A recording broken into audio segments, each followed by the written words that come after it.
Hello mga mamshi!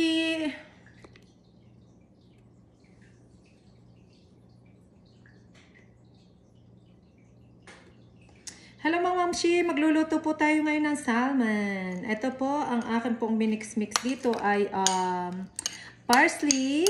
Kung may fresh parsley po kayo, gamitin po ninyo ang fresh parsley. Kahit 2 tablespoon lang po. And then, olive oil. 2 tablespoon din po ng olive oil. At saka po ang lemon ay 2 tablespoon din po. Garlic is 3 cloves. 3 cloves ng garlic. At saka po Dijon mustard. Ang mustard po ay half teaspoon lang. I mean 1/2 tablespoon po ng Dijon mustard. And then ang pepper po mga 1/8 lang po ang pepper. Tapos ang salt po, ito po ang aking ginamit, Mr. Dash. Ayan, sprinkle ko lang po. And ayan, mix ko lang dito and we'll see kung anong lasa nito. Ito po yung napakasarap for sure. Ayan, ganyan lang guys.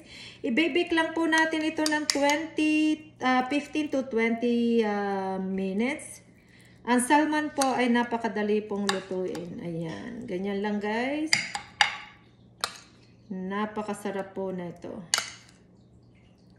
Ayan, olive oil po ang ginamit ko. And then, sprinkle nyo lang. And then, atin pong ibabalik ta rin. Yung kabila pong side, atin po din lalagyan. Imamarinate na din po natin. Nalagyan ko na din po ang kabilang side ng Mr. Dash. Mrs. Dash. Mrs. Dash. Ayan.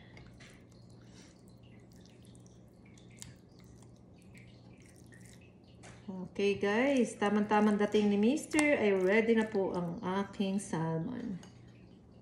Ayan.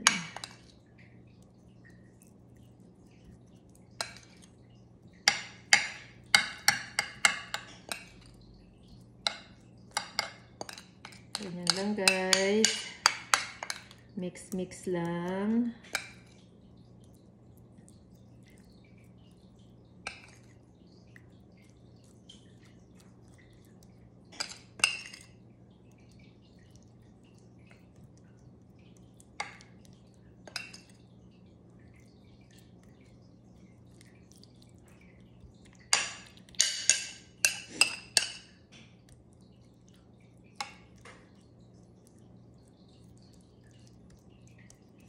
Okay, there you go.